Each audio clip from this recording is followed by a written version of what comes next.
ആ അവറാച്ചന്റെ രാജി വെച്ച് ഒഴിഞ്ഞാ പോരെ, മന്ത്രിസഭ പിരിച്ചുവിടേണ്ട വല്ല കാര്യമുണ്ടോ? പോണ പോക്കിലെല്ലാം തൊലയട്ടെ എന്ന് കരുതി കാണും. ഉത്തരത്തിലിരിക്കുന്ന എടുക്കാൻ പോയി ഇപ്പൊ കക്ഷത്തിരുന്ന പോയില്ലേ? ഞാൻ ഉദ്ദേശിച്ച നാളത്തെ പത്രവാർത്തകളെയാണ്. ഇപ്പോൾ കിട്ടിയ വാർത്ത, കേരള നിയമസഭ പിരിച്ചുവിട്ടു, തെരഞ്ഞെടുപ്പ് ഉടൻ. ഇനിയൊരു തെരഞ്ഞെടുപ്പിനെ നേരിടാനോ മുഖ്യമന്ത്രിയാവാനോ ഞാനില്ല. അതെന്താ KDF-ന് ഭൂരിപക്ഷം കിട്ടില്ല എന്ന് കരുതിയിട്ട്? അല്ല, ഒന്നുകൂടി ആലോചിച്ചിട്ട്.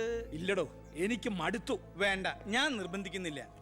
അപ്പൊ പിന്നെ അടുത്ത മുഖ്യമന്ത്രി എന്താ ഇത്ര സംശയം? താൻ തന്നെ. എന്താ, എന്തു പറ്റി? ഒന്നുമില്ല. ഇനി മുഖ്യമന്ത്രി സ്ഥാനത്തേക്ക് പറ്റിയ ഏക നസ്രാണി താൻ മാത്ര. മുഖ്യമന്ത്രി തൊമ്മൻ ചാക്കോ. ഞാനിത് സ്വപ്നത്തിൽ പോലും ആഗ്രഹിച്ചിട്ടില്ല. ഒന്ന് ചുമ്മാ പോടോ. ഞാൻ മാറണമെന്ന് താൻ മനസ്സുകൊണ്ട് ആഗ്രഹിച്ചിട്ടില്ലടോ തനിക്ക് മുഖ്യമന്ത്രി ആവാൻ. ഞാനോ? എന്താ ഈ പറയണേ? Excuse me sir. വാ വാ വാ.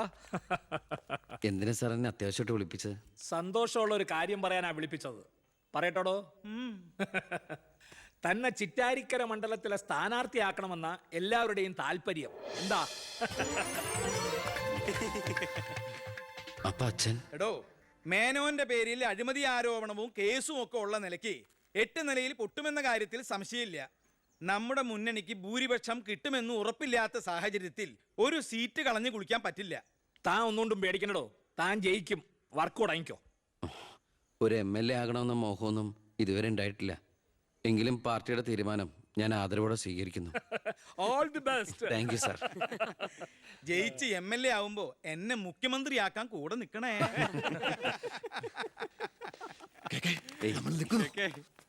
ഞാൻ ജീവിച്ചിരിക്കുമ്പോ ചിറ്റാരിക്കര മണ്ഡലത്തിൽ പുതിയൊരു സ്ഥാനാർത്ഥിയെ കുറിച്ച് ചിന്തിക്കേണ്ട കാര്യമില്ല, അത് നടക്കില്ല. എടോ, കഴിഞ്ഞ 25 കൊല്ലമായിട്ട് ഞാൻ MLA ആയിരുന്നു, മന്ത്രിയായിരുന്നു. പക്ഷെ ജനത്തിന് ഇപ്പൊ തിരിച്ചറിവ് വന്നു തുടങ്ങി. എന്നെ ഓരോ സീറ്റും വിലപ്പെട്ടതാ. വാശിപ്പുറത്ത് അത് വെറുതെ പാഴാക്കി കളയരുത്. താനെ പോടാ അവിടുന്ന്. എനിക്കെതിരെ ഇതിലും വലിയ ആരോപണങ്ങൾ ഉണ്ടായിരുന്ന കാലത്തും കേരളം മുഴുവൻ ജനപക്ഷ തരംഗം ആഞ്ഞടിച്ചിട്ടും വൻ ഭൂരിപക്ഷത്തോടെ വിജയിച്ചവനാ ഈ ബാലഗംഗാധരൻ. ഇന്നിപ്പം പുളിച്ച പൗരധർമ്മം വിളമ്പുന്ന ഈ തൊമ്മിച്ചടക്കം പലരും അന്ന് തോറ്റു തുന്നം പാടി ചരിത്രം മറക്കണം.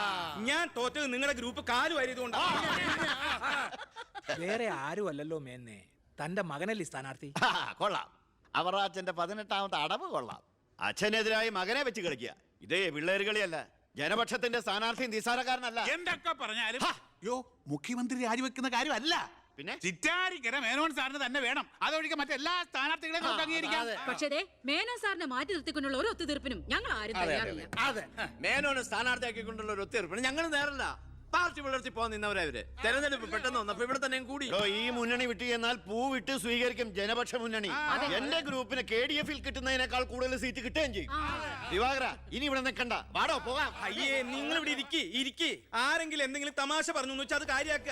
ചിറ്റാരിക്കരയിൽ മേനോൻ തന്നെ സ്ഥാനാർത്ഥി. അപ്പം നമ്മൾ ഗ്രൂപ്പെല്ലാം മറന്ന് തെരഞ്ഞെടുപ്പിനെ ഒറ്റക്കെട്ടായി നേരിടുന്നു. ഇനി എല്ലാവരും ഒന്ന് കൈയടിച്ച് പാസാക്കി.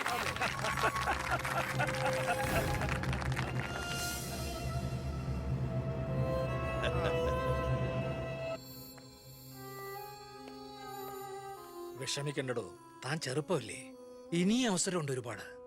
എനിക്കൊരു വിഷമമില്ല സാർ. ഒരു MLA ആകാൻ വേണ്ടി വ്രതം നോറ്റടക്കുന്ന ഒരാളല്ല ഞാൻ. അധികാരത്തിന്റെ അപ്പകഷ്ണം കിട്ടാൻ ചെയ്തു കൂട്ടിയ നെറുകേടുകളൊക്കെ പരസ്പരം മറക്കും, എല്ലാം പൊറുക്കും, എല്ലാവരും ഒന്നാക്കും. അധികാരം കിട്ടിക്കഴിയുമ്പോൾ പിന്നെയും തമ്മിൽ തല്ലും, പിരിയും. പക്ഷേ കൂടെ നിൽക്കുന്ന എന്നെ പോലുള്ള അണികൾക്ക് അത് ചിലപ്പോൾ ഉൾക്കൊള്ളാൻ കഴിഞ്ഞെന്ന് വരില്ല, എളുപ്പം ദഹിച്ചെന്ന് വരില്ല. വരട്ടെ സാർ.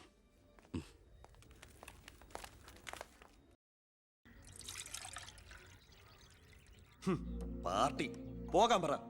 അവരവരുടെ സീറ്റ് നിലനിർത്താൻ വേണ്ടി എല്ലാം മറന്ന് അവരൊന്നായി. തന്തയ്ക്ക് പറക്കാത്ത വർഗം.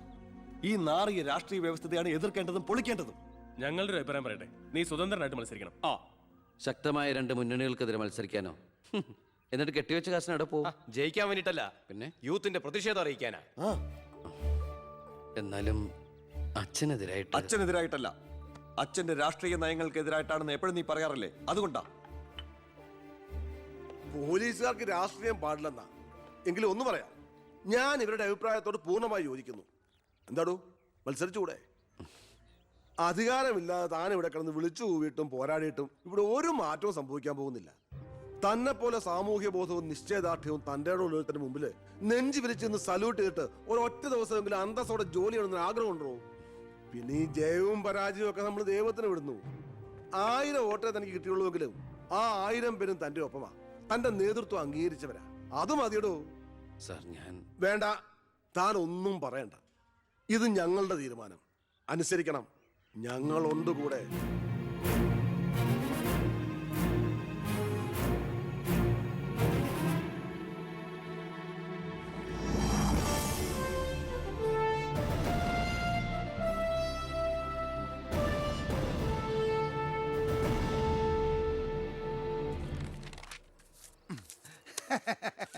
ഒരുപാട് തെരഞ്ഞെടുപ്പുകൾക്ക് ഞാൻ പോസ്റ്റർ ഒട്ടിച്ചിട്ടുണ്ട്. ഭയങ്കര രാശിയുള്ളവനാ ഞാൻ.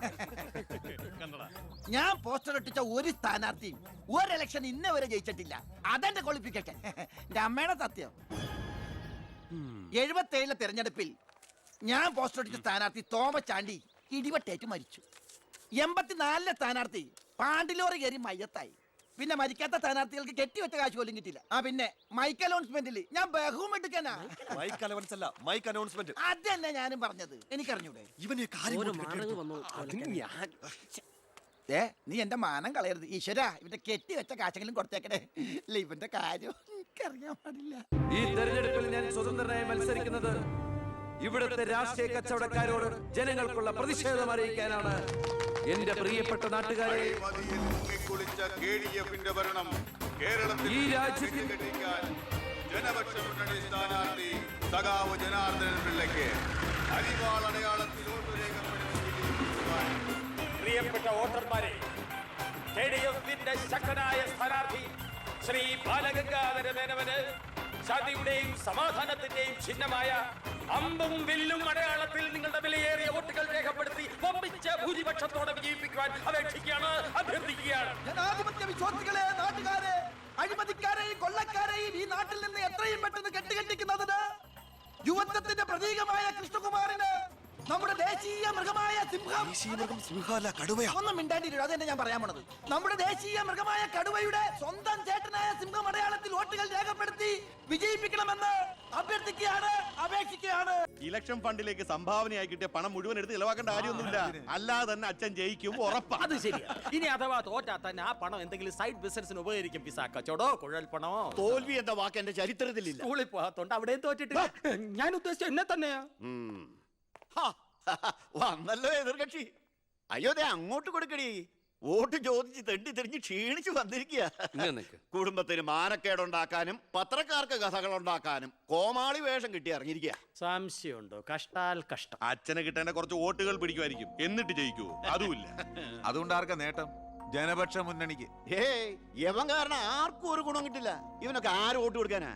ഈ കുടുംബത്തിന് പോലും ഒരു വോട്ട് കിട്ടുകൂടാന്നൊക്കെ. ഇവിടുന്ന് ഒരു ഓട്ടം എനിക്ക് ഉറപ്പുണ്ട്. എന്റെ അമ്മയുടെ അല്ലമ്മേ.